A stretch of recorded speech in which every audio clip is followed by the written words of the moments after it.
Alors, monsieur, bonjour et bienvenue à ce bulletin d'information que nous aurons. Avec cette information à l'Assemblée nationale, le président de la Chambre basse du Parlement, Christophe Mbosso, s'engage à programmer l'examen de toutes les lois utiles pour des réformes urgentes comme la loi électorale, mais aussi un contrôle parlementaire systématique. Il a pris cet engagement mardi 15 mars lors de la rentrée parlementaire de la session de mars 2022. Je vous propose de l'écouter.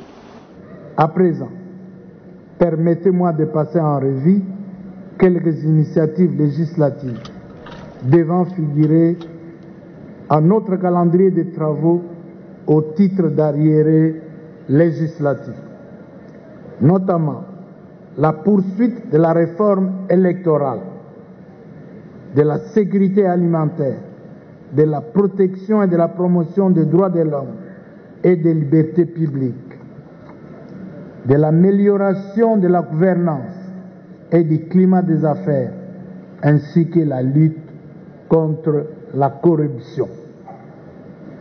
Honorables députés, chers collègues, distingués invités, comme je l'ai souligné à l'entame de mon propos, et conformément à la feuille de route publiée par la CENI, les Congolais attendent de leurs élus un agenda législatif susceptible d'élever les obstacles juridiques à la tenue des élections prévues en 2023.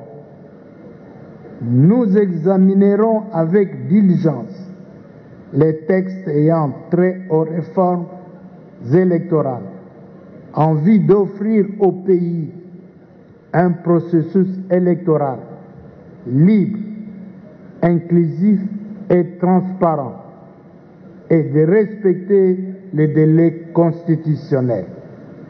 Une des priorités est d'examiner et d'adopter la proposition de loi modifiant et complétant la loi numéro 06 par 006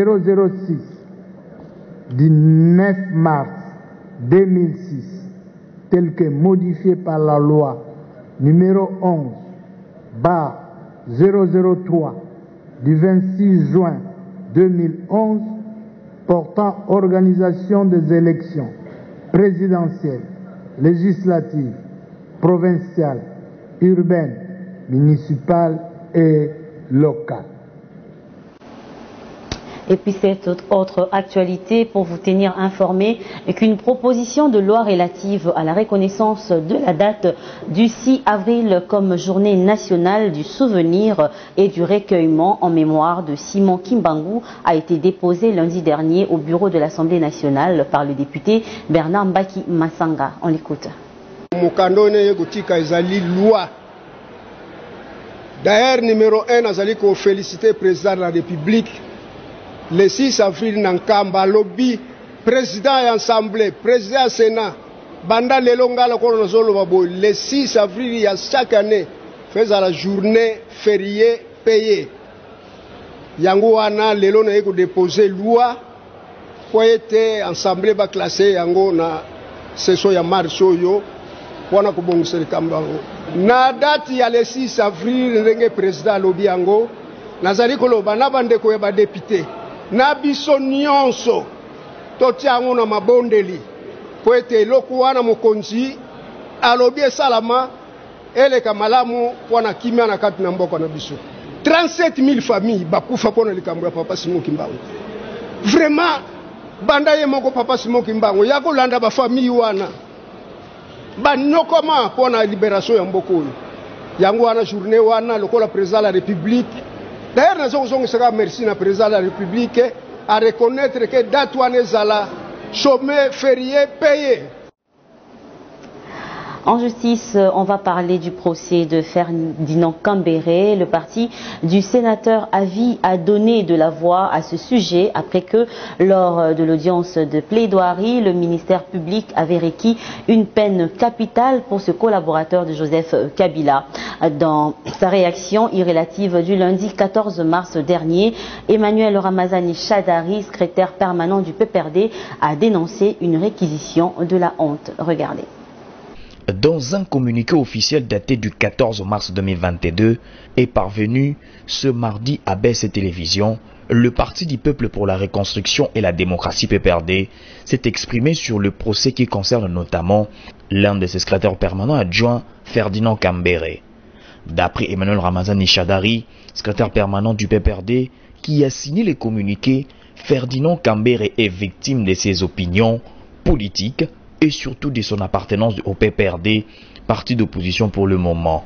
Ces dossiers est un procès politique monté savamment par le pouvoir en place, utilisant une justice instrumentalisée à souhait, étant donné que le camarade Ferdinand Kambere est innocent et c'est lui qui a reçu des coups et blessures volontaires de la part de Boukassa Kabambe Ardent dans un restaurant à la Gombe, lit-on dans ses communiqués. Pour le parti de l'ex-président Joseph Kabila, devenu sénateur à vie, les réquisitoires du ministère public est une honte.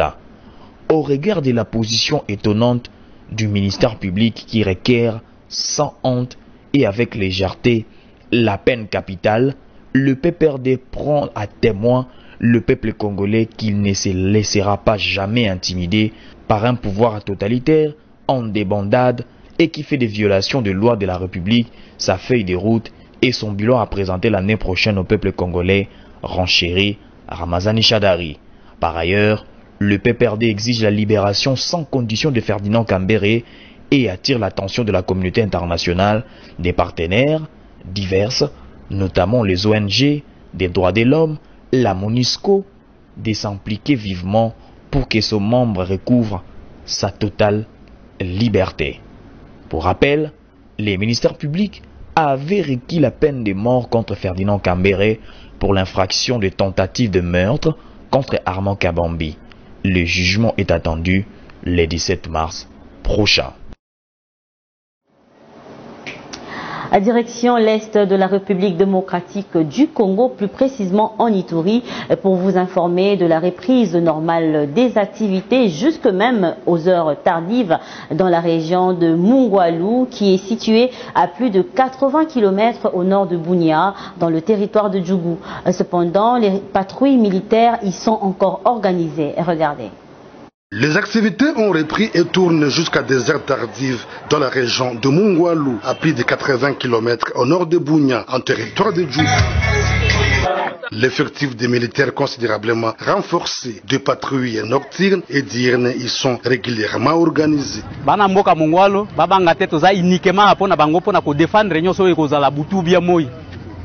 De quoi faire renaître la confiance et faciliter les retours de déplacés.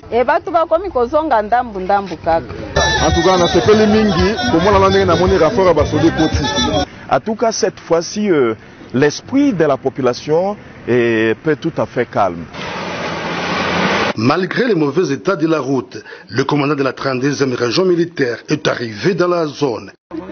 Le général de brigade Clément Bitangalo, au nom du gouverneur, le lieutenant général Lubuyanka Johnny, a rehaussé le moral de ses compagnons d'armes appelés à imposer la paix dans ces coins de l'Ituri, tel que voulu par le chef de l'État Félix Antoine Tshisekedi Tshilombo pendant cette période de l'état de siège. Parade tenue sous la pluie.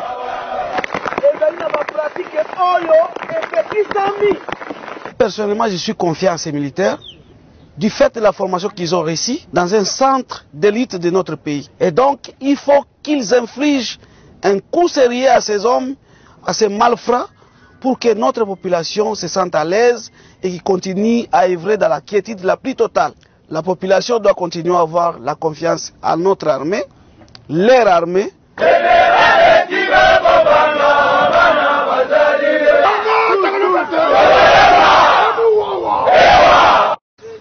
Tout au long de la route, il a échangé avec le chef Koutimi et la population, question de rassurer leur sécurité.